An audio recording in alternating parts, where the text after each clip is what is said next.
బులెటిన్లో మరో బ్రేకింగ్ చూసిన మల్కాజ్గిరి ఎమ్మెల్యే మైనపల్లి హనుమంతరావు సంచలన ప్రకటన చేశారు. కాంగ్రెస్ పార్టీలో చేరాలని ఫిక్స్ అయినట్లు ప్రకటించారు. బీఆర్ఎస్ కు రాజీనామా చేసిన అనంతరం కాంగ్రెస్ ముఖ్య నేతలు ఫోన్ చేశారని చెప్పారు. ఇంటికి వస్తున్నట్లుగా చెప్పగా ఆహ్వానించారని స్పష్టం చేశారు. కాంగ్రెస్ లో చేరాలని నిర్ణయం తీసుకున్నానని, తానేంటో బీఆర్ఎస్ నేతలకు చూపిస్తానని కీలక వ్యాఖ్యలు చేశారు. సెప్టెంబర్ 27వ తేదీ వరకు ముహూర్తాలు బాగున్నాయని, ఆ లోపు ఢిల్లీ వెళ్లి కాంగ్రెస్ లో చేరుతానని వెల్లడించారు. తనకు మద్దతుగా తెలిపిన నాయకులపై బీఆర్ఎస్ ప్రభుత్వం కుట్రపూర్తంగా వ్యవహరిస్తున్నదని, అక్రమంగా కేసులు పెట్టి టార్చర్ చేస్తుందని మండిపడ్డారు.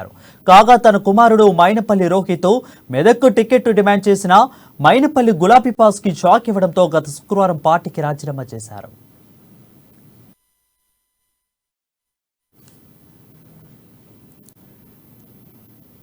దీనిపై మరింత సమాచారం మా ప్రతినిధి హరీష్ లైత్ ఫర్ అందిస్తారు. హరీష్, చెప్పండి.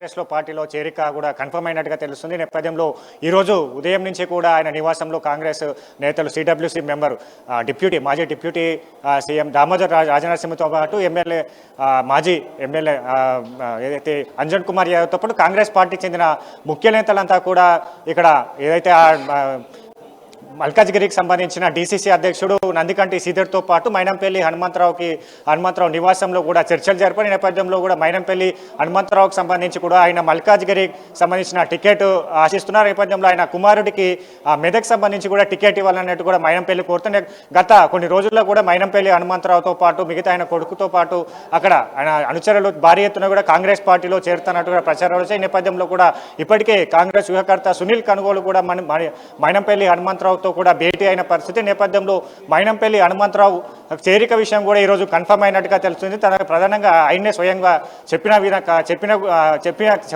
చెప్పారని కూడా చెప్పవచ్చు. ముఖ్యంగా ఈ నెల 27న మైనంపల్లి చేరిక విషయానికి సంబంధించి ఢిల్లీ వేదిక అగ్రనేతలు రాహుల్ గాంధీ, సోనియా గాంధీ, ఖర్గే నేతృత్వంలో మైనంపల్లి హనుమంతరావు ఆయన కొడుకు రోహిత్తో పాటు మిగతా బీఆర్ఎస్ పార్టీకి చెందిన మాజీ ఎంపీలు కావచ్చు, ఎమ్మెల్యేలు, మిగతా కాంగ్రెస్ బీఆర్ఎస్ పార్టీకి చెందిన కార్పొరేటర్లు కూడా పెద్ద ఎత్తున చేరే అవకాశం కనిపిస్తుంది. నేపథ్యంలో అక్కడ ఇప్పటికే ఏదైతే డీసీసీ అధ్యక్షుడు నందికంటి శ్రీధర్ స్థానానికి సంబంధించి టికెట్ ఆశిస్తున్న క్రమంలో ఆయనతో కూడా ఈ దామోదర్ రాజనరసింహ కావచ్చు, కాంగ్రెస్ పార్టీకి చెందిన ముఖ్య నేతలంతా కూడా ఆయనతో భేటీ అయ్యారు. ఆ నియోజకవర్గానికి సంబంధించి నందికంటి శ్రీధర్ను బుజ్జగించే ప్రయత్నం చేశారు. నేపథ్యంలో మైనంపల్లి సంబంధించిన ఆయన మెదక్ టికెట్ ఆయన కుమారుడికి ఆశిస్తున్న నేపథ్యం కనిపిస్తుంది. మల్కాజ్గిరికి సంబంధించిన మైనంపల్లి హనుమంతరావు టికెట్ కోరుతున్న తన అనుచరుడు నక్కా ప్రభాకర్ గౌడ్కి సంబంధించి మేడ్చల్ టికెట్ కూడా నక్క ప్రభాకర్ గౌడ్కి మైనంపల్లి కోరుతున్న నేపథ్యం కనిపిస్తుంది. ఇప్పటికే ఆ చర్చలు కూడా సఫలమైనట్టుగా తెలుస్తుంది. నేపథ్యంలో 27న మైనంపల్లితో పాటు మిగతా నేతలంతా కూడా ఢిల్లీ వేదిక కూడా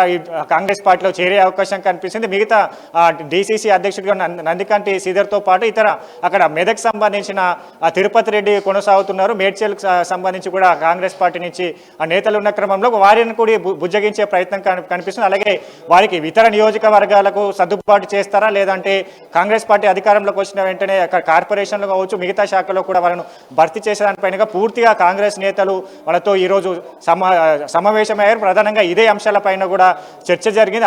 అనంతరం కూడా అంటే ఈ చర్చలు కూడా సఫలం అయిన నేపథ్యంలో కూడా ఈ నెల 27న మైనంపల్లి కాంగ్రెస్ పార్టీలో చేరిక విషయం అయితే కూడా కన్ఫర్మ్ అయింది. వరుణ్,